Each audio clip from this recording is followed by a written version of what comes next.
काली हवेली। उत्तर भारत के छोटे से गांव धनौरी के किनारे एक पुरानी उजड़ी हुई हवेली खड़ी थी, जिसे गांव वाले काली हवेली के नाम से जानते थे।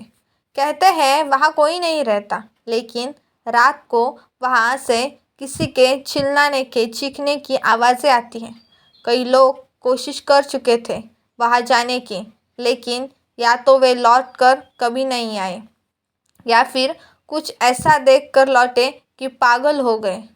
कहानी की शुरुआत होती है आरव से। आरव एक युवा पत्रकार था जो अंधविश्वासों पर आधारित कहानियों की सच्चाई उजागर करता था।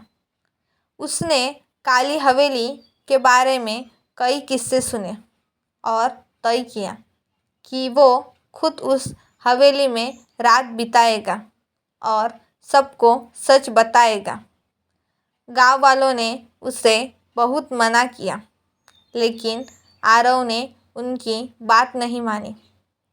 उसके पास कैमरे, टॉर्च और रिकॉर्डिंग उपकरण थे। वो शाम होते होते हवेली में दाखिल हो गया। हवेली अंदर से और भी डरावनी थी। जंजर दीवारें, फटी हुई तस्वीरें और जगह जगह सूखे खून के धब्बे। जैसे रात बढ़ी, हवेली में अजीब आवाज़ें आने लगी। किसी औरत के रोने की, दरवाज़ों के खुद ब खुद खोलने बंद होने की। आरव ने कैमरा ऑन कर रखा था और सब रिकॉर्ड कर रहा था। आधी रात को अचानक सब कुछ बदल गया। उसे एक लड़की की परछाई सीढ़ियों के पास दिखी। उसने आवाज़ दी, कौन है? लेकिन जवाब नहीं आया। जैसे ही वो उस तरफ बढ़ा, उसके कैमरे की स्क्रीन काली हो गई और एक भयानक चेहरा झलक कर गायब हो गया। आरव डर तो गया, लेकिन वापस जाने की हिम्मत नहीं की। तभी उसे एक कमरा दिखा जिसमें मोमबत्तियाँ जल रही थी। जब वो अंदर गया तो देखा दीवारों पर खून से कुछ लिखा हुआ था, तू भी नहीं बचेगा, जैसे बाकी नहीं बचे।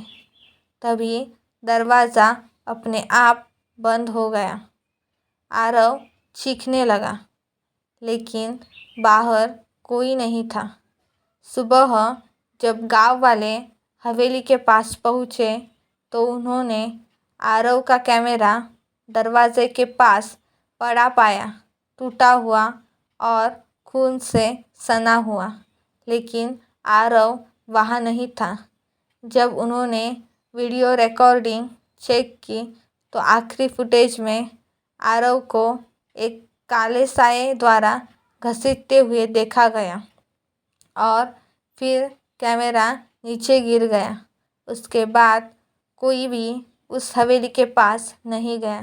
कहते हैं अब हवेली में एक और आत्मा जुड़ गई है, आरव की, और अगर कोई वहाँ रात बिताने जाए तो हवेली पहले की तरह उसके लिए भी दरवाज़ा बंद कर देती है।